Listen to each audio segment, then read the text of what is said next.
We'll go for first game of pre-season tonight. What did you make of it? I thought at times, listen, first half we should have been 6 or 7-0 up.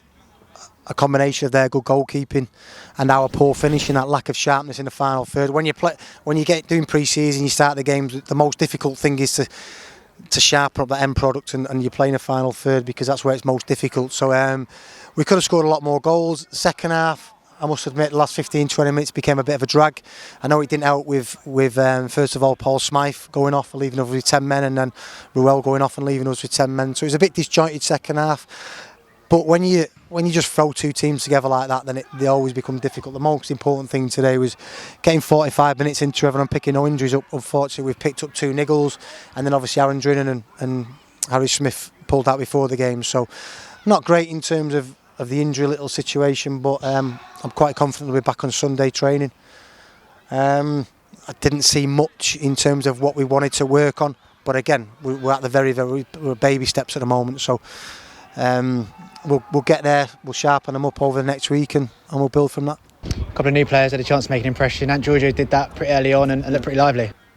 Yeah, I think he's got speed. He can definitely go on the outside, and he can play in 2 or 3 positions. So I think he's going to be a good acquisition to the squad. We have to remember that he's 5 substitutes next year, so it's important that we have depth. And when people come in and people rotate, the balance and the quality of the squad doesn't depreciate, and we think that Ant Giorgio can add to that. And then obviously George Moncur has come in. He's had 1 day's training, obviously 45 minutes a day. We think that the more that he gets stronger, the more he needs work. He needs to get sharper. We think that the relationship that he can build with Paul Smythe, with Ruel on that left hand side, can be vital for us going forward. Good opportunity for the younger players today as well, like Jeff Tanga, Harrison Soji, Zach Obiero and Danny Krumer. How do you think they got on? I thought Zach was excellent. Got a huge talent.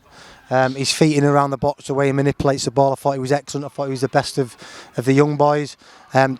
Pleased for Danny, obviously won the penalty, and then the boys giving the penalty to score. He took it away really well.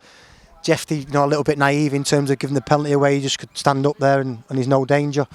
And Harrison, to be honest, didn't really have much to do. I just think the game drifted. But when you play these games, you need to score them 3 or 4 goals in the first half, and then the game becomes a lot easier. And when you are keeping control, there's not more easy feel. When it's 2-1, the score's not important. We want to get that mentality of winning and making sure that we're comfortable. So. Listen, I've been there as a player. I turn up first pre-season game on an AstroTurf pitch. I'm not quite right. My feet aren't there yet. It can be very, very difficult. So the lads perform well. They acquit themselves well, and we just move on to going to Portugal now, and we kick on with our fitness. At half-time, it was a outgoing confirmed with Otis Khan going to Grimsby. Yeah, listen, it was a tough one because I like Otis as a good kid. He come and said his goodbyes. I think it was Wednesday. Very classy in the way that he done it. But we needed to free up some money from the squad to obviously get some players in. And the biggest thing with Otis was we just didn't know what his best position was. He can play wing back, he can play wide in a forward line, he can play midfielder, he can play right back. So we wanted to get someone in that can, is a master at one position. So I think we want 1 or 2 more in. So good luck to Otis. I hope he can find his best position and he has a good career at Grimsby. Just funny now, the alarm clocks are set early for the mornings. We're off to Portugal. We can't do much with a flight. It's an 8 o'clock flight, so we've got to be there for 5. There's nothing we can do unless Lingy would have booked us a later flight, but then we missed obviously the early training in the morning. So listen, we've got to do it. We won't be working them too hard tomorrow. We'll get them in the gym and I'm in the pool, good recovery and get a good gym session in. The staff might catch a bit of a sun, been a bit nippy the last few days, so we'll enjoy it, we'll work hard, and we'll make sure that when we do have the games against West Brom and Peterborough coming back next Saturday, fitter than when we got there.